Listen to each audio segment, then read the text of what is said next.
রাধে রাধে গোবিন্দ গোবিন্দ। ছাড়া ভগবানকে আমাদের জানার উপায় নাই। আমরা ভগবানের কথা শুনবো, ভগবানকে জানবো, তো কোথা থেকে জানবো? যিনি ভগবানকে দেখেছেন, ভগবানকে জেনেছেন, তার কাছ থেকে আমাদের কি করতে হবে?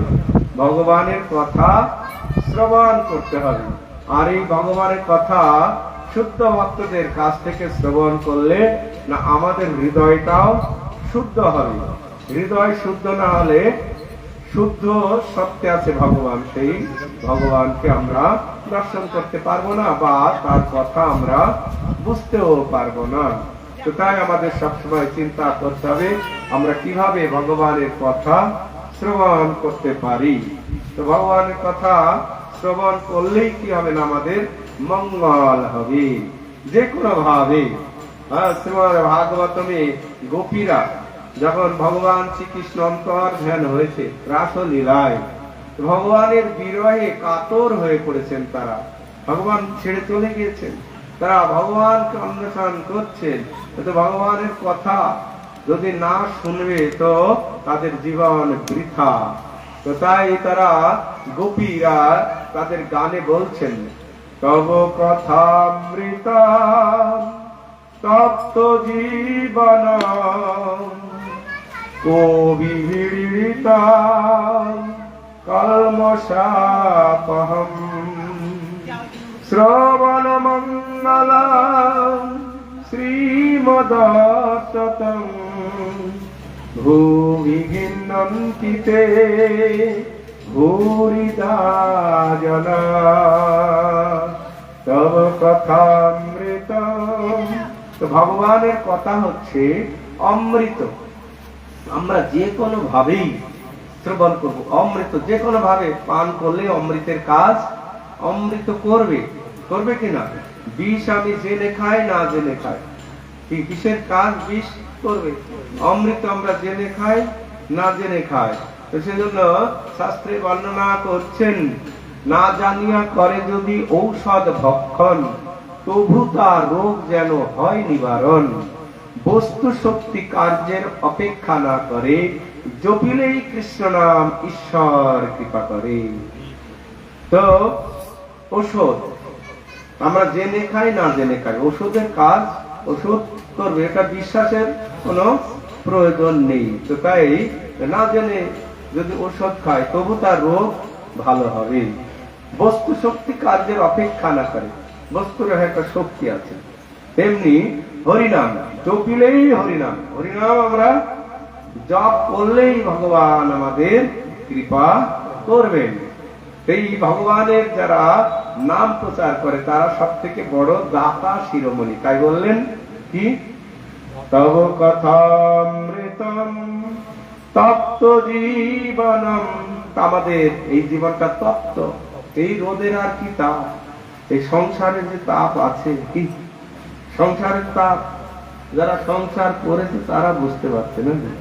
ওনারা মনে করছে তাপের সংসারে তাপ লাগবে না, বাড়িতে এসি লাগাচ্ছি। আর এসিতে আর তাপ যাবে না। হ্যাঁ, সংসারের তাপ কি আর এসি লাগালে যাবে? হ্যাঁ, যাবে নাকি? শীতকালেও যাবে না। এই তাপ আলাদা, সংসার দাবানল নাকি, এই তাপ যাবে না। কিসে যেতে পারে? তো সেই জন্য বলছেন কি, তব কথামৃতম তপ্ত জীবনম।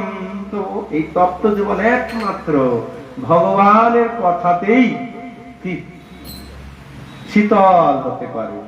তপ্ত জীবন কবি বিড়িতং কলমশাপহম। তো আমাদের অনেক কলমশ আছে হৃদয়ে, অনেক কলমশ। আমরা ভক্ত জীবনে এসেছি। হ্যাঁ, এই ভক্ত জীবনে যারা দেখা যাচ্ছে আজ 40 বছর 50 বছর আছেন ভক্ত জীবনে এসেছে, তারাও খেদ করে বলছে আমার এখনো হিংসা গেল না গো, ক্রোধ গেল না, কাম গেল না, নিন্দা করার স্বভাব গেল না। আর আমরা 2-4 বছর ভক্ত জীবনে এসেই মনে করছি আমি বিশাল ভক্ত হয়ে গেলাম। দেখা যাচ্ছে না, আমাদের সবসময় গুরু গৌরাঙ্গের কাছে প্রার্থনা করতে হবে, হ্যাঁ, যেন আমাদের এই দোষগুলো চলে যায়। এই দোষগুলো যাবে কিসে? না, বলছেন কবি বিড়িতম কলমশাপহম। কলমশ আমাদের হৃদয়ে কলমশ আছে। কলমশ মানে নোংরা, নোংরা না? তা আমাদের হৃদয়ে অনেক নোংরা আছে, এটা বাইরে থেকে দেখা যাবে না। বাইরে থেকে দেখা যাবে? বাইরে থেকে দেখা যাবে না। তো এই কলমশটা দেখা যাবে কিভাবে? না, তার কার্যকলাপে দেখা যাবে। কার্যকলাপ ভেতরে আপনি যদি মূলো খেয়েছেন, মূলো ঢেকুর উঠে যাবে, উঠে যাবে কিনা? তো সেজন্য আমাদের এই কলমশ থেকে যদি আমরা মুক্ত থাকবো, তাহলে আমাদের কার্যকলাপে কি বোঝা যাবে না ইনি খুব সুন্দর শুদ্ধ। আর যদি আমাদের এই কার্যকলাপ খারাপ হয়ে যাবে, তখনই বলবে বলে বলে নিন্দা মন্দা আদি সবসময় নিয়ে থাকে বাবা। তো তো ঠিক নয়। আর তার সঙ্গ করাটাও আমাদের ঠিক নয়। যে দেখা যায় ভক্তদের নিন্দা করে, ভক্তদের নিন্দা করে, তার থেকে কি দূরে থাকতে হবে। তো সেই জন্য ভগবানের কথা বাদ দিয়ে যদি কেউ নিন্দা করে, কি করতে হবে? যার মুখে ভাই হরি কথা নাই, তার কাছে তুমি যেও না। তো যার মুখ দেখি ভুলে যাবে হরি, তার মুখ পানে চেয়েও না। যার মুখে ভাই হরি কথা নাই, তার কাছে তুমি যেও না। তো আমাদের এগুলো বুঝতে হবে। তো আমাদের এই কলমশ যাবে কিসে? ভগবানের কথা আমাদের শ্রবণ করতে হবে। শ্রবণ মঙ্গলম শ্রীমদাততম। শ্রবণ মঙ্গল, ভগবানের কথা শ্রবণ করলেই কি মঙ্গল হবে। আপনি যে কোনো ভাবে হোক শ্রবণ করুন। কানের ভিতরে প্রবেশ করালে আপনার ইচ্ছা নেই, কি ইচ্ছা নেই, তথাপি যদি শ্রবণ করেন, শ্রবণ করলেই কাজ হবে। কিন্তু আমাদের শ্রদ্ধার সঙ্গে ভগবানের কথা শ্রবণ করতে হবে, শ্রদ্ধা ভক্তি সহকারে, তাহলে খুব কাজ হবে। যেমন অশ্রদ্ধায় কেউ যদি খায়, দেখবেন খাবার খাচ্ছে অশ্রদ্ধায়, শ্রদ্ধা নেই, তার শরীরে রাখবে না, সে খাবার লাগবে। হ্যাঁ, এই হাবুডাবু করে খেলে ঠিক তার শরীরে দেখবেন। আর যে দেখবেন বাসি পান্তা যা কিছু একদম ঠিক চেটে পুটে খেয়ে নিল, তার শরীর একদম মানে। আমাদের ভগবানের কথা যদি শ্রদ্ধার সঙ্গে শ্রবণ করব, তাহলে কি হবে না, তাড়াতাড়ি ভগবানের প্রতি আমাদের ভক্তি বৃদ্ধি হবে। অশ্রদ্ধায় যদি কেউ শোনে, তাতেও কোনো অসুবিধা নেই, অশ্রদ্ধায় শুনলেও কাজ হবে, কিন্তু অল্প। তাই বললেন শ্রবণ মঙ্গলম শ্রীমদাততম ভুবি গৃহ্ণন্তি তে ভূরিদা জনা। এই ভগবানের নাম যারা প্রচার করেন, তারা এই জগতে সব থেকে দাতা শিরোমণি, দাতা শিরোমণি। এদের থেকে আর দাতা কেউ নেই। 2-4,000 টাকা দিয়া, 2-4 বিঘা জমি দিয়া, 5 লাখ টাকা, 20 লাখ টাকা, কোটি টাকা দিলেও সেই দাতার মতো আর দাতা হবে না। তো তাই যারা এই ভগবানের নাম প্রচার করেন, তারা হচ্ছে এই জগতের সব থেকে দাতা শিরোমণি। তো ভগবানের নাম প্রচার করতে পারেন কোন সমস্ত ব্যক্তিরা? না, যারা নির্মৎসর ব্যক্তি, যেমন ছিল প্রভুপাদ শুরুতে। হ্যাঁ, তো ওনারা হচ্ছে নির্মৎসর। আজকে দেখুন প্রভুপাদের কথা, আজকে কত বড় বড় বৈজ্ঞানিক, কত বড় বড় নাস্তিক, কত মদমাতাল, টেরোরিস্ট মানে জঙ্গি, চোর, বদমাশ, কত মানুষ কি প্রভুপাদের সংস্পর্শে এসে কি হয়েছে? ভক্ত হয়ে গেছে। ভক্ত হয়েছে না কেন? প্রভুপাদ একজন শুদ্ধ ভক্ত। তাই বলছেন ধর্ম কথা শুনি মন যাই ধর্ম পথে, সাধু সঙ্গে জন্মে ধর্ম অধার্মিক ছিটে, লৌহ যদি স্পর্শ করে স্পর্শমণি শনে, সেজন কাঞ্চন হয় তাহার মিলনে। পাপী সঙ্গে রহে যদি পাপে ধায় মন, পুণ্যাত্মা সঙ্গ হয় মুক্তির কারণ।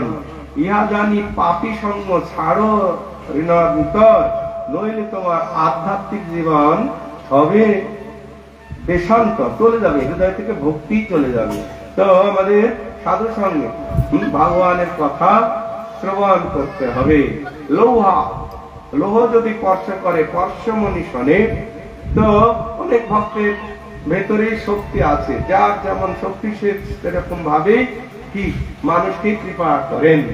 তো দেখতে হবে যে একজন ব্যক্তি ভেতরে কতটুকু ভগবানের কৃপা আছে, সেই কৃপাতে সে ভগবানের কাছে যাচ্ছে, ভগবানের নাম প্রচার করছে, তার মাধ্যমে দেখা যাচ্ছে অনেক কি মানুষ আসছে, ভক্ত হয়েছে। কিন্তু অনেক আছে শুধু কি করেন না, মুখের কথা শুধু বলতে থাকে, বড় বড় কথা বলে, অনেক কিছু মানুষকে বিভ্রান্ত করে। তার দ্বারা একটা মানুষও কি বলতে পারবে যে আমি এই যে ধরুন এখানে বা যেখানেই হোক, তা আমি এই ভক্তগুলো তৈরি করেছি, তা আমি আপনাদের অনেক শুদ্ধতা থাকবে, প্রচারের কৃপা আমার ভক্তের থাকবে, তাহলে তো আমি অনেক মানুষকে ভক্ত বানাতে পারবো। ঠিক, তো আমি ভক্ত বানাতে পারলাম না একটা মানুষকে, ঠিক একটা মানুষকে ভক্ত বানাতে পারলাম না, কিন্তু দেখা যাচ্ছে আমি নিজেকে অনেক বড় সাজতে চাচ্ছি, না, ওটাতে বড় হওয়া যাবে না, কথাতে কার্যকলাপে এসে যাবে। তো তাই আমাদের কি করতে হবে না, এই ভগবানের নাম প্রচার করতে গেলে কিছু যোগ্যতা লাগে, ভক্ত হতে গেলে কিছু যোগ্যতা গুলো কি না, এটা বলছেন যে আমরা নাম বলে প্রচার করবে, যে ভগবানের নাম প্রচার করে সে সব থেকে দাতা শিরোমণি। তো এই ভগবানের নাম প্রচার করতে গেলে তাকে আমাদেরকে হতে হবে না, 4টে গুণের অধিকারী হতে হবে ভগবানের নাম করতে গেলে। তো সেই 4টে গুণ কি কি না, কারণ নিন্দা না করে, মুখে কৃষ্ণ কৃষ্ণ বলে, অজয় চৈতন্য সে জিনিবে খেলে। তো কারণ নিন্দা করে না, মুখে সব সময় তিনি হরিনাম করেন। এবং যারা ভালো ভক্ত তারা কি করেন না, ভগবান কিভাবে খুশি হবেন, ভগবানের সন্তুষ্টি, এবং গুরুদেব কিভাবে খুশি হবে, গুরুদেব কিভাবে খুশি করবো, গুরুদেবকে কিভাবে খুশি করবো। যেমন ছিল প্রভুপাদ, তার গুরুদেব ভক্তি সিদ্ধান্ত সরস্বতী ঠাকুর ছিল প্রভুপাদকে খুশি করার জন্য দেখুন আজীবন তপস্যা, আজীবন 70 বছর বয়সেও তিনি এমন ঝুঁকি নিচ্ছেন না। গুরুদেব আমাকে বলেছেন কি না, ইংরেজি ভাষায় ভগবান চৈতন্য মহাপ্রভুর বাণী পাশ্চাত্য দেশে প্রচার করতে, আমার তো সময় নাই, দিন চলে গেল, আমাকে এখন কি পাশ্চাত্য দেশে যেতে হবে। তো প্রভুপাদ যখন গুরুদেবকে খুশি করার জন্য তিনি সেই ঠান্ডার দেশ, যেখানে ওনার যাওয়ার অবস্থা নয়, তথাপি তিনি সেখানে গেলেন, যেহেতু গুরুদেবের কৃপা তার মাথার উপরে আছে প্রভুপাদের, তাই সেখানে গিয়ে তিনি সফলতা লাভ করলেন। অনেক মানুষকে চৈতন্য মহাপ্রভুর কৃপা তিনি দিলেন এবং মানুষ গ্রহণ করলেন। তো দেখুন, আবার এই ছিল প্রভুপাদের শিষ্যবর্গ, আমাদের অনেক গুরুবর্গ আছে, তারা কি করছেন না, প্রভুপাদকে কিভাবে খুশি করা যায়। প্রভুপাদ কি চেয়েছেন, প্রভুপাদ কি চেয়েছেন, সারা পৃথিবীতে চৈতন্য মহাপ্রভুর বাণী যাতে প্রচার হয়। চৈতন্য মহাপ্রভুর বাণী তো অন্য কিছু নয়। তা আমরা ভগবানকে ভুলে গেছি, আমরা ভগবানকে ভুলে গেছি। তো সেই ভগবানকে যাতে আবার মানুষ জানতে পারে, সেই কৃপাটা করা। আমরা সবাই ভগবানকে ভুলে এই জগতে কি আনন্দ আছে নাকি? কৃষ্ণ বলি যেই জীব ভগবাঞ্ছা করে, নিকটস্থ মায়া তারে জাপটিয়া ধরে, পিশাচি পাইলে যেন মতিচ্ছন্ন হয়, মায়াগ্রস্ত জীবের হয় সে ভাব উদয়। আমি সিদ্ধ কৃষ্ণদাস এই কথা ভুলে, মায়ার নপর হয়ে চিরদিন বলে, কবু রাজা কবু প্রজা কবু বিপ্র শূদ্র, কবু দুঃখী কবু সুখী কবু বিপ্র শূদ্র। কবু স্বর্গে কবু মর্তে নরকে বা কবু, কবুদেব কবুদত্ত কবু দাস ও প্রভু। এই মতো সংসার ভূমিতে কোন ভাগ্যবান জন সাধু সঙ্গে নিজ তত্ত্ব অবগত হন। নিজ তত্ত্ব জানিয়ার সংসার না চায়, কেন বা ভজিন মায়া করে হায় হায়। কেদে বলে ওহে কৃষ্ণ আমি তব দাস, তোমার চরণ ছাড়ি আমার হইল সর্বনাশ। কৃষ্ণে যদি কাকুতি করি ডাকে একবার, কৃষ্ণ তারে কৃপা করি ছাড়ানো সংসার। তো আমাদের এই জগতে কিরকম না, অনেক দেখবেন আমরা মায়াগ্রস্ত মানে ভূতে পাওয়ার মতো বলছেন। কৃষ্ণ বলে যেই জীব ভগবান চাকার ভোগের অনেক রকমের বাসনা আছে, অনেক ভোগের বাসনা আছে। হ্যাঁ, ভোগের বাসনা, বাচ্চারা ওদের কাম ক্রোধ নেই, কিন্তু ওদেরও ভোগের বাসনা আছে, খেলাধুলা নিয়ে মেতে থাকবে। আর একটু বড় হলে আর একটা ভোগের বাসনা হবে, আর একটু বড় হলে ক্যাটাগরি আছে। তো আমাদের এই ভোগের বাসনা থাকে। তো যখনই আমরা কৃষ্ণকে ভুলে যাব, কৃষ্ণ বলি যেই জীব ভগবান চাকরে নিকটস্থ মায়া, মায়া দূরে নাই, আমাদের কাছেই আছে। নিকটস্থ মায়া তারে জাপকে ধরে। পিশাচি পাইলে যেন মতিচ্ছন্ন হয়। পিশাচি, পিশাচি মানে পেতনি, পিশাচি মানে পেতনি। পিশাচি পাইলে যেন মতিচ্ছন্ন হয়, মায়াগ্রস্ত জীবের হয় সে ভাব উদয়। তো পিশাচি মায়া পেতনি যখন ঘাড়ে চাপে তখন কি ভাব উদয় হয় না, আমি সিদ্ধ কৃষ্ণ দাস, আমি সিদ্ধ কৃষ্ণ দাস। এই কথাটা সে ভুলে যায়, ভুলে গিয়ে মায়ার নপর হয়ে চিরদিন বলে, মায়ার নপর হয়, মায়ার চাকর। কি না, কবু রাজা, কবু প্রজা, কবু বিপ্র শূদ্র। কখনো রাজা হয়, কখনো কি শূদ্র হয়, কখনো বিপ্র হয়, ব্রাহ্মণ হয়। কবু সুখী, কবু দুঃখী, হ্যাঁ, কবু বিপ্র শূদ্র। এইভাবে আমরা চলতে থাকি। তখন আমি যে সিদ্ধ কৃষ্ণদাস এই কথা ভুলে যাই। বোঝা গেল কেন? যখন মায়া ওই পেটটি যখন ঘাড়ে চাপে, আপনাদের এদিকে ভূতে ধরে নাকি দেখেছেন? ভূত ধরা দেখেছেন? ভূতে যখন ধরে তখন সে উল্টা পাল্টা বলতে থাকে। হ্যাঁ, তখন বলে আমি এখানে থাকবো না, আমার বাড়ি ওই ওখানে, আমি এখানে থাকবো না, আমি ওখানে চলে যাবো। এখানে এই কি হলো রে, হ্যাঁ মনে হচ্ছে ভূতে ধরেছে, তা উল্টা পাল্টা কথাবার্তা। তখন ওই ওঝাকে ডাকে, ওঝাকে ডাকলে তো তখন সে মন্ত্র পড়ে আর বলে তুই কোথা থেকে এসেছিস, তোর নাম কি রে? তো তখন বলে আমার নাম খেদি। মেয়েটার নাম মমতা। আর তুই কোথায় থাকিস? আমি ওই তাল গাছে থাকি। বুঝে গেল, স্বরূপ ভুলে গিয়েছে। তা আমরা এরকম যে আমরা সবাই কৃষ্ণের দাস, আমরা সেটা ভুলে যাচ্ছি, ভুলে গেছি। তো সেই জন্য এখন সাধু বর্গ হচ্ছে ওঝা। ওই সাধুদের কাছে আসলে ভূত নামায়, বোঝা যাচ্ছে। নিজেকে আমরা হয়তো কবু রাজা, কবু প্রজা, কবু বিপ্র শূদ্র, কবু সুখী, কবু দুঃখী, কবু কীট ক্ষুদ্র, কবু স্বর্গে কবু মর্তে নরকে বা কবু, কবু দেব কবু দত্ত কবু দাস। এই মতো ব্রহ্মাণ্ড ভ্রমণ করছে, এই মতো সংসার ভ্রমণ করছে। সংসার ভূমিতে কোন ভাগ্যবান জন, কোন ভাগ্যবান জন সাধু সঙ্গে নিজ তত্ত্ব অবগত। সাধুদের কাছে আসলে কি তখন নিজ তত্ত্বটা, তুমি হচ্ছে কৃষ্ণর দাস, তুমি মায়ার দাস নয়, তুমি কামের দাস নও, তুমি ক্রোধের দাস নও, তুমি হচ্ছে কৃষ্ণ দাস। এই কথাটা তাকে জানিয়ে দেয়। তখন জেনে গেলে সে তো ভুলেছিল, আবার সে তখন কৃষ্ণের দাস হয়ে যায়। তো কৃষ্ণের দাস হলে তখন সে প্রকৃত কি শান্তি পায়। তো এইভাবে আমাদের কি না কৃষ্ণের দাস হতে হবে। তো আমরা তো কৃষ্ণের দাস হচ্ছি না। কৃষ্ণের দাস না হলেও অন্য কারো দাস হতেই হবে। কারো না কারো আমাদের দাস হতেই হবে। বোঝা গেল? কাম ক্রোধের দাস হয়ে তার লাথি খায়, ভ্রমিতে ভ্রমিতে যদি সাধুবদ্ধ পায়। তো কাম ক্রোধের দাস, কাম ক্রোধের দাস হচ্ছে আমরা এই সমাজে সবসময় কাম ক্রোধের দাস হয়ে তার লাথি খাচ্ছি। লাথি খাচ্ছি কিনা? কিন্তু যদি ভ্রমিতে ভ্রমিতে সাধু বলতে পায়, তার উপদেশ মন্ত্রে মায়া পিশাচি পালায়, তখন মায়া পালিয়ে যায়। আর কৃষ্ণ ভক্তি পায়, তবে কৃষ্ণ নিকট যায়।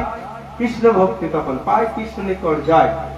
তাতে কৃষ্ণ ভজে করে গুরুর সেবন, মায়া জাল ছুটে পায় শ্রীকৃষ্ণ চরণ। তখন সেই সাধুরা তাকে সুন্দর ভাবে বুঝিয়ে বলেন, তুমি কৃষ্ণের যা কৃষ্ণ সেবা করো, সেইভাবে সে ধীরে ধীরে ভক্ত জীবনে এসে যায়, সুন্দর ভক্ত হতে পারে। তো আমাদের বড় সৌভাগ্য। কেন সৌভাগ্য? আমরা মনুষ্য জীবন পেয়েছি। মনুষ্য জীবন, এই মনুষ্য জীবনে কেবল ভগবানকে জানা যায়, অন্য কোন জীবনে জানা যায় না। মনুষ্য জীবনে সেই জন্য অনেক অনেক সমস্ত মহাজনগণ তারা কত কিছু আমাদের বলে যাচ্ছেন। এই মনুষ্য জীবনে হরিভজন না করলে কি হবে? হরি হরি বিফলে জনম গায়ন, মনুষ্য জন্ম পায়া রাধা কৃষ্ণ না ভজিয়া, জানিয়া শুনিয়া বিষ খায়।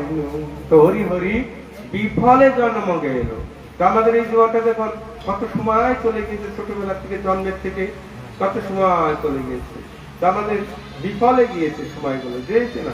এখন যারা ভক্ত জীবনে, যারা বয়স হলে ভক্ত জীবনে আসে, তখন 2-1 বছর হরিনাম করার পরে তখন তারা বুঝতে পারেন, বলেন, হায় হায় প্রভু, আমার জীবনটা কিভাবে নষ্ট হয়ে গিয়েছে, আমি বুঝতে পারিনি, আমার সময় চলে গিয়েছে। হ্যাঁ, আমি যদি আরো 20 বছর আগে ভক্ত জীবনে আসতাম, তাহলে ভগবানকে এই জীবনেই আমি প্রাপ্ত হতাম। কিন্তু আমি অসময়ে আসলাম। এখন আমি কিভাবে ভজন করব? বার্ধক্য এখন পঞ্চরগে হত্র, কেমনে ভজিব বলো? বার্ধক্য বয়স হলে আমরা ভজন করতে এসেছি, এখন আমি কিভাবে ভজন করব? এখন বার্ধক্য আসলে ভোরে ওঠা যাবে না, কত রকমের কষ্ট, হাঁটুর ব্যথা, মাজার ব্যথা, খেয়ে হজম করা যাবে না, চোখে দেখা যায় না। সেই সময় কি হরিভজন করা যায়? যখন আমরা সুস্থ থাকবো। আচরণ প্রাজ্ঞ ধর্মান ভগবতা নিহ, দুর্লভং মনুষ্যং জন্ম তদুপধুব অর্থদম, কৌমারং আচরণ প্রাজ্ঞ। তারা কৌমারং আচরণ প্রাজ্ঞ ধর্মান ভগবতা নিহ, তারা এই ধর্ম করতে শুরু করে। কেন না? দুর্লভং মনুষ্যং জন্ম তদুপধুব অর্থদম। কেন? এই মনুষ্য জন্ম হচ্ছে খুব অর্থপূর্ণ। দুর্লভং মনুষ্যং জন্ম, এই মনুষ্য জীবন এত সহজে পাওয়া যায় না। আর আমরা কত ভাগ্যবান, ভাগ্যবতী আমরা পেয়ে গিয়েছি না? তো দেখুন এখানে কি ভাগবত কথা শুনতে কি গরু ছাগল এসছে না, ভেড়া এসছে না, হাঁস মুরগি এসছে? হ্যাঁ, এরা এসছে না, মানুষ এসছে। তো মানুষের জন্য এই হরিভজন, ভগবত ভজন, যাতে হরিভজন করে ভগবানের কাছে চলে যাওয়া যায়। আর যে সমস্ত মানুষ মনে করে না আমরা এই জগতে খেতে আর ঘুমাতে, ওটা পশুরাও করছে। আহার নিদ্রা ভয় বৈতনঞ্চ সামান্য মেয়ে পশু হীনরানম ধর্ম হিতেশাম অধিক বিশেষ ধর্মের হীনা পশু সমানা। আহার নিদ্রা ভয় মৈথুন এই জীব জগতে সবাই করছে, এমন কোন জীব নেই যে এগুলো করে না। আহার নিদ্রা ভয় আর মৈথুন ক্রিয়া, বংশ বিস্তার করা, এটা কে না করে? নিকৃষ্ট প্রাণী পর্যন্ত, নিকৃষ্ট প্রাণী, কুকুর, ভেড়া, ছাগল, শুকর পর্যন্ত এগুলো করছে। তো তাহলে আমরা যদি ওইগুলো নিয়েই থেকে গেলাম, তাহলে এত সুন্দর মনুষ্য জীবন আমাদের দিলেন ভগবান। তাহলে ওই পশু জীবন ছাড়া আর কি হলো? না, এই মনুষ্য জীবনে কেবল হরিভজন করা যায়, ভগবানকে পাওয়া যায় এবং সুন্দর একটা জীবন লাভ করা যায়। সুন্দর একটা জীবন, সুন্দর জীবন লাভ হবে কখন? না, যখন আমরা ভগবানের কথা অনুসারে জীবনযাপন করব, গীতা ভাগবতের কথা আমরা শ্রবণ করব, পালন করব, তখন আমাদের একটা সুন্দর জীবন লাভ হবে। তো তাই ভগবান শ্রীকৃষ্ণ এই জগতে বারবার আসছেন, ভগবান শ্রীকৃষ্ণ বারবার আসছেন না, বারবার এসে তিনি আমাদের উদ্ধারের চিন্তা করছেন। যথেষ্ট বিহারী কৃষ্ণ করে অন্তর্ধ্যান, অন্তর্ধ্যান করি কৃষ্ণ করে অনুমান, চিরকাল নাহি করি প্রেম ভক্তি দান, প্রেম ভক্তি বিনা নাহি করি জীবের অবস্থান। সকল জগতে করে মোরে বিধি ভক্তি, বিধি ভক্তিতে ব্রজভাব পাইতে নাহি শক্তি। তো ভগবান বললেন আমি যথেষ্ট বিহার করলাম, চলে গেলাম, কিন্তু জীব তো রয়ে গেল, এদের কিভাবে উদ্ধার হবে? আর বিশেষ করে কলিযুগ এসে গেল। কলিযুগ মানে কলহর জীব, কলহ যুগ, কলহ, ভালো থাকতে দেবে না। কলিযুগ মানে কলহ পূর্ণ যুগ, এখানে ভালো থাকাই যাবে না, ভালো মানুষকেও ব্যস্ত করে ফেলবে কলি, বুঝছেন? কলি এমনই। তো এরকম মায়াপুরে একটা মঠ আছে, বন মহারাজের মঠ। তো উনি একটা বই বের করেছিল, তো আমরা মাঝে মাঝে ঘুরতে বেরোই বিকাল বেলায়। তো গেলাম, গিয়ে দেখে মহারাজ আমি একটা বই বের করেছি জানো। তো নিলাম, ওখানে অনেক উপদেশে উপাখ্যান আছে, বুঝে গেল। নিয়ে মায়াপুরে এরকম অনেক মঠ আছে, তো নিয়ে আসলাম, নিয়ে এসে রুমে এসে পড়া শুরু করলাম। পড়তে পড়তে এই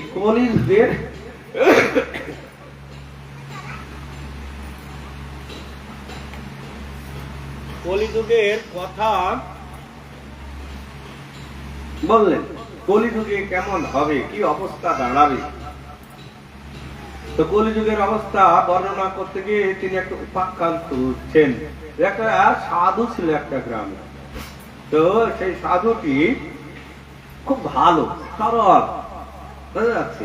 ওই এই গ্রামে একটু ভিক্ষা আদি সংগ্রহ করে বাড়িতে নিয়ে এসে, ঘরে আশ্রমে নিয়ে এসে ওই রান্না করে ভগবানকে নিবেদন করে খায়, হরিনাম করে, এইভাবে দিন যায়। তো খুব ভালো ভক্ত। আর যারা ভালো ভক্ত তাদেরই পেছনে কলি লাগে। খারাপ ভক্তের পেছনে তো দেখে যে আমার অধীনে আছে, খারাপের পেছনে কলি লাগবে না। তরমুজের ক্ষেত্রে মালিক নাই, তো তিনি ডাকছেন, যে মনে করছে একটা তরমুজ যদি খায় জল পিপাসাও যাবে, পেটও ভরবে নাকি। তো তরমুজ খেতে কেউ আছেন নাকি, মালিক আছেন নাকি, ডাকছেন, কিন্তু কেউ না। তখন মনে করছে হাই হাই, একটা তরমুজ খেলে আমার দুটো কাজ হতো, পেটও ভরতো আর জল পিপাসাও যেত, কিন্তু কেউ নেই। সাধু তো চুরি করতে পারছে না, কাউকে না বলে নেওয়াটাই হচ্ছে চুরি করা, কি করে নি। এইরকম চিন্তা করতে করতে ভগবান তুমি তো সব দেখছো। তো তার কাছে 2 টাকা ছিল, 2 টাকা ওই তরমুজ খেতে গিয়ে যেখানে তরমুজ একটা দেখে তরমুজটা নিল, 2 টাকা ওইখানে একটা পাথর, ছোট পাথর দিয়ে ওখানে দিয়ে দিল। মানে তরমুজটা নিল, তার বিনিময়ে টাকাও দিয়ে, কিন্তু কেউ নেই। সততা, বুঝতে পারছেন, যাতে আমি ঋণী না হয়ে পড়ি। তো তরমুজটা নিলেন, খেলেন, খেয়ে দিয়ে এবার আবার যাত্রা শুরু করলেন। তো যাত্রা শুরু করলে তো যেতে যেতে ওই গ্রামে ঢুকবে, এইরকম সময় একটা লোক, সে চিৎকার করছে, এই চোর চোর, চোর আমার শূকর চুরি করে নিয়ে চলে যাচ্ছে, আমার শূকরের বাচ্চা নিয়ে নিয়েছে, শূকরের বাচ্চা চুরি করে নিয়ে যাচ্ছে। শূকরের বাচ্চা, চিন্তা করো, সে সাধু মানুষ। এই পাড়ার লোকজন ছুটে আসলো, কি ব্যাপার কি ব্যাপার, দেখুন আমার শূকরের বাচ্চা ছিল কয়েকটা, আমি চড়াতে ছিলাম, 2টো বাচ্চা এনে ওই ব্যাগের ঝোলার ভিতরে নিয়ে, ঝোলা ছিল তো, এখন সব অন্য ব্যাগ হয়ে গেছে। আগেকার দিনে কিন্তু সাধু সন্তরা একটা ঝোলা, ঝোলার ভিতরে নিয়ে চলে যাচ্ছে।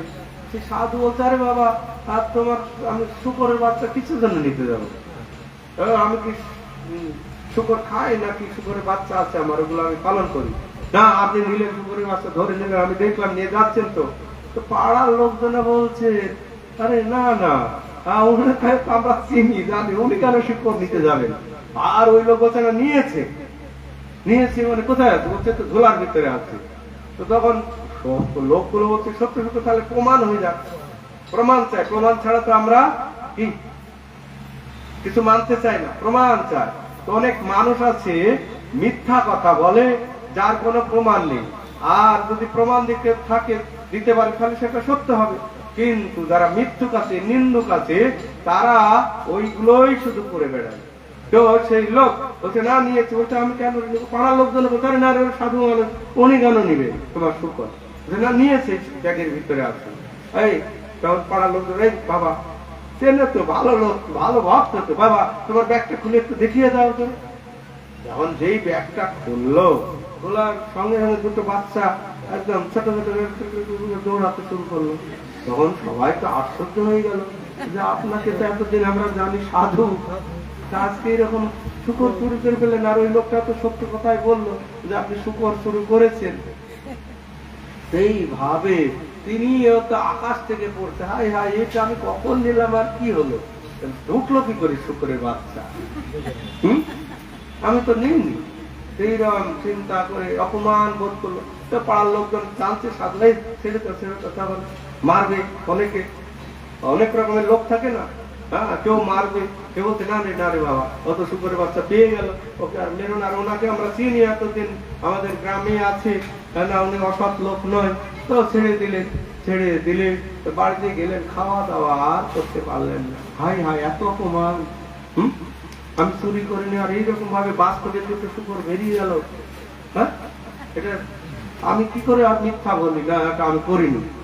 এইরকম চিন্তা করতে করতে রাত্রে আর খাওয়া দাওয়া করলেন, একদম ভগবানের কাছে কান্নাকাটি করলেন, হে প্রভু আজ আমাকে এইরকম অপদস্থ করলেন, আপনি তো করেছেন, অন্য কেন আমার এই শুকরের বাচ্চা ঢুকলো কি করে?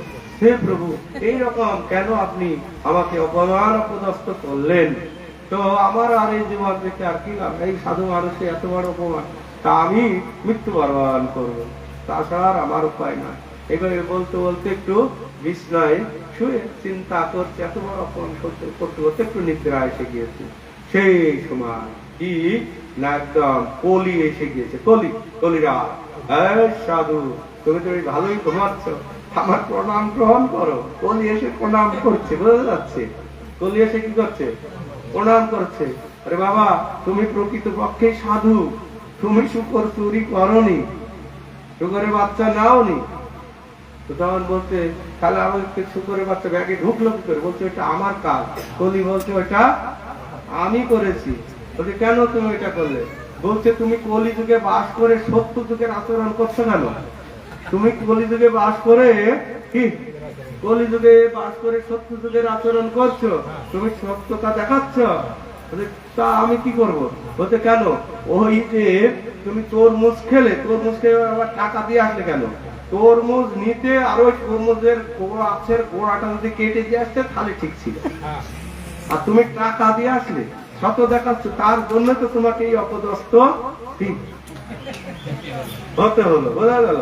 তরমুজ খেলে টাকা দিয়ে আসলে কেন? গাছের গোড়াটা কেটে দিয়ে আসতে।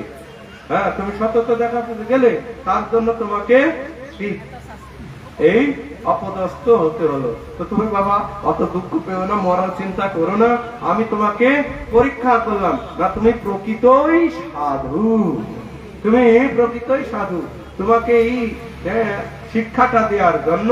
তো কলি যুগে বাস করলে কলির মতোই, যেমন কলি তেমন চল। হ্যাঁ কলি যুগে বাস করলে কলির যুগের মতোই চলতে হবে। তো কলি যুগে বাস করে সত্য যুগের আচরণ করতে গেলে আমাদের অনেক বাধা আসবে, অনেক লাঞ্ছনা গঞ্জনা, অনেক অপমান, অনেক অপদস্থ হতে হবে কলি যুগে। যেমন এরকম দেখবেন যারা সৎ ব্যক্তি, তাদের অনেক রকম ভাবে এগুলো আসবে। আসলে আর কি করা যাবে? আমাদের ধৈর্য ধরে সহ্য করতে হবে, আর এমনই সত্যের জয় হবেই হবে। হরে কৃষ্ণ। সত্যের জয় হবেই হবে, একটু পরে হোক আর একটু সময় লাগে, কিন্তু এক সময় সত্যটা প্রকাশ পাবে। কেন? মিথ্যাতে কোনোদিন কেউ জয়লাভ করতে পারেনি। মিথ্যা কথা বলে, মিথ্যার আশ্রয় করে সত্য এক সময় সত্য প্রকাশ পাবে। তা আমরা এই কলিযুগে বাস করছি, এই কলিযুগের মূল সত্য হচ্ছে হরিনাম করা। এই হরিনাম যে করবে ভগবানের কৃপা আশীর্বাদ তার উপরে সবসময় থাকবে। তো হরিনাম করি আর আমরা ভক্ত হওয়ার উদ্দেশ্য হচ্ছে ভগবানকে সন্তুষ্ট করা। আমাকে সন্তুষ্ট করে কিছু হবে না, আপনাকে সন্তুষ্ট করে কিছু হবে না, আপনাকে সন্তুষ্ট করে কিছু হবে হবে না। আর আমরা মানুষ এমনই, এই মানুষ জাতটা কে দেবতারা পর্যন্ত সন্তুষ্ট করতে পারেনি, পারছে নাকি? আর আমার কি আছে, আমি কি দেখতে পারি? আজকে হয়তো কিছু স্বার্থের জন্য দেখছেন রাজনৈতিক নেতারা অনেক কিছু, আজকে হয়তো একটা পদের জন্য ওই 500 টাকা দেওয়ার জন্য দেখা যাচ্ছে সে ভালো পথটা, ভালো ব্যক্তিকে ছেড়ে অসৎ পথের দিকে চলে যাচ্ছে। তারপরে যখন বুঝতে পারে না তো এটা তো ঠিক হয়নি, ঠিক করেনি, আবার বুঝতে পেরে তখন সৎ জায়গায় আবার ফিরে আসে। তো আমাদের এই কলিযুগ মানে বিভ্রান্তের যুগ, কলিযুগ। শ্রীমদ ভাগবতমে সুখদেব গোস্বামী পরীক্ষিত মহারাজকে শেষে দ্বাদশ স্কন্ধে গিয়ে বললেন, এত কিছু পড়ানোর পরে কলিযুগ এসে গিয়েছে, তো তখন সুখদেব গোস্বামী পরীক্ষিত মহারাজকে শেষ পর্যায়ে গিয়ে বললেন, হে রাজন, তুমি এই সারা ভাগবত শ্রবণ করলে, এখন এই দ্বাদশ স্কন্ধে যে কলিযুগের কথা তুমি শোনো, এই কলিযুগে কি আসবে। তো তখন সুখদেব গোস্বামী বললেন, কলে দোষ নিধে রাজন অস্তি এক মহানুগুণ কীর্তনাদেব কৃষ্ণস্য মুক্ত সঙ্গ পরম ব্রজেত। হে রাজন, এই কলিযুগ হচ্ছে দোষের সাগর। কলে দোষ নিধে, নিধে মানে সাগর, দোষের সাগর। কোথাও তুই কোনো গুণ কেউ দেখবে না। সেদিন আমাকে একজন ফোন করছে, একটা মাতাজি, খুব সরল মাতাজি। আর এই ভক্ত জীবনটা এমনই, ভক্ত জীবনটা যে সরল হবে সেই বৈষ্ণব হতে পারবে। আমাদের গৌরাঙ্গ প্রেম স্বামী মহারাজ একটা কথা খুব ভালো বলেন। কি বলেন না, যার সরলতা নাই সে বৈষ্ণবই না। মানে বৈষ্ণব হবে সরল, বাচ্চা শিশুর মতো, বাচ্চা শিশুর মতো, তার ভিতরে কোনো কপটতা থাকবে না। বৈষ্ণবের ভিতরে কপটতা থাকলে সে বৈষ্ণব হতে পারলো, একদম বাচ্চা শিশুর মতো। এখন ঝগড়াঝাটি করলো, মারপিট করলো, মা বাবা নিয়ে গেল, তোর ছেলে আমার বাড়িতে পাঠাবে না। তারপরে দেখা হচ্ছে ওই ছেলে দেখা হচ্ছে আবার খেলাধুলা শুরু করে দিল। তারা ওগুলো কি ভুলে যায়, কখনো ওইগুলো মনে রাখে না। সেটাই হচ্ছে সরলতা মানে বৈষ্ণবতা। যার সরলতা নেই তার বৈষ্ণবতাও নেই। এইরকম বুঝেই আমাদের সেই রকম ব্যক্তির সঙ্গ করতে হবে। কপট লোকের সঙ্গ করলে আমরা কপটতা প্রাপ্ত হব। সরল মানুষের সঙ্গ আমাদের করতে হবে। তাই সুখদেব গোস্বামী বললেন, কলে দোষ নিধে, এই কলিযুগ হচ্ছে দোষের সাগর, এখানে কোন। তো আমার বলছিলাম যেটা, একজন মাত্র সরল একদম ফোন করছেন, ফোন করতে করতে বলতে, কেমন আছেন? ভালো নাই বাচ্চা, মাঝে মাঝে একটু রসিকতা করি, ভালো নেই মাতাজি। কি হয়েছে প্রভু? আমি চোখের দোষ হয়ে গিয়েছে। কি হয়েছে প্রভু? আমি তো চোখে ভালো দেখছি না। তো মাতাজি বলছে, আমি ডাক্তার দেখান। তো আমাকে ডাক্তারের কাছে গিয়েছিলাম, তো ডাক্তার দেখলো, চশমা দিয়ে দিয়েছে। তো ভালো দেখছেন না? বলছে না, আরো বেশি করে দোষ দেখছি লোকে, ভালোটা দেখছি না, লোকের ভালোটা দেখছি না, শুধু লোকের দোষ দেখছি। কার কি দোষ আছে বোঝা যাচ্ছে, কার কি দোষ আছে। আরো ভালো, আগে তো একটু কম দেখছিলাম, এই চশমা নিয়ে আরো বেশি করে দেখছি কার কি দোষ আছে। প্রভু, তাহলে আপনার তো অপারেশন করতে হবে। উনি বুঝতে পারছেন আমি কি বলছি, সরল একদম বুঝতে পারছেন। তো তাহলে আমার কি বলছে, না ডাক্তার দেখান, ভালো ডাক্তার এরকম করলে হবে না। তারপর আমি তো ডাক্তার দেখা যাচ্ছি, আবার পরের দিন ফোন করছি, প্রভু এখন কিরকম আছেন? আচ্ছা, ওই দোষ দেখাটা যাচ্ছে না, শুধু লোকের দোষ দেখছে। কত লোকের কত গুণ আছে, সেই গুণগুলো দেখছে না। ভালো সৎ গুণ আছে সেগুলো দেখছে না, শুধু দেখছে কে কি করেছে, কে কি করেছে, এর কথা ওর কাছে, ওর কথা এর কাছে, এইভাবে দোষ দেখছে আর দোষারোপ আর একজনের উপরে লাগাচ্ছে। তো মাতাজি এখনো বিশ্বাস করতে পারে, যে এখনো বলছে, প্রভু ঠিক আছে তো, চোখ ঠিক হয়েছে তো? না মাতাজি, শুধু দোষ দেখছি, কার কি দোষ আছে। তো তো এইরকম এই কলিযুগ হচ্ছে দোষের সাগর। একটা মানুষের দোষ গুণ নিয়ে একটা মানুষ থাকে, সবই যে গুণ থাকে তাই থাকে না, কিছু গুণ থাকবে, কিছু দোষও আমাদের থাকবে। তো আমরা ভালো ভক্ত হতে গেলে দোষগুলো ঠিক দেখলে হবে নাকি? দোষ দেখলে দেখতে দেখতে আমি দোষী হয়ে যাব। গুণ দেখতে হবে মানুষের, কি গুণ আছে তার ভেতরে নাকি, এই গুণ দেখার অভ্যাসটা আমাদের করতে হবে। তো তাই শুকদেব গোস্বামী বললেন, হে রাজন, এই কলিযুগ হচ্ছে দোষের সাগর, যেদিকে তাকানো যাবে শুধু দোষ আর দোষ। এই কলিযুগে একটাই মাত্র গুণ আছে, হ্যাঁ, কলে দোষ নিদে রাজন অস্তি এক ও মহান গুণ। অস্তি এক ও মহান, একটাই মাত্র অস্তি মানে আছে, গুণ আছে। সেই গুণটি কি না, কীর্তনাদ এবং কৃষ্ণস্য মুক্ত সঙ্গ পরম ব্রজেত। কেউ যদি এই কলিযুগের এই যুগ ধর্ম হরে কৃষ্ণ কৃষ্ণ কৃষ্ণ হরে হরে, হরে রাম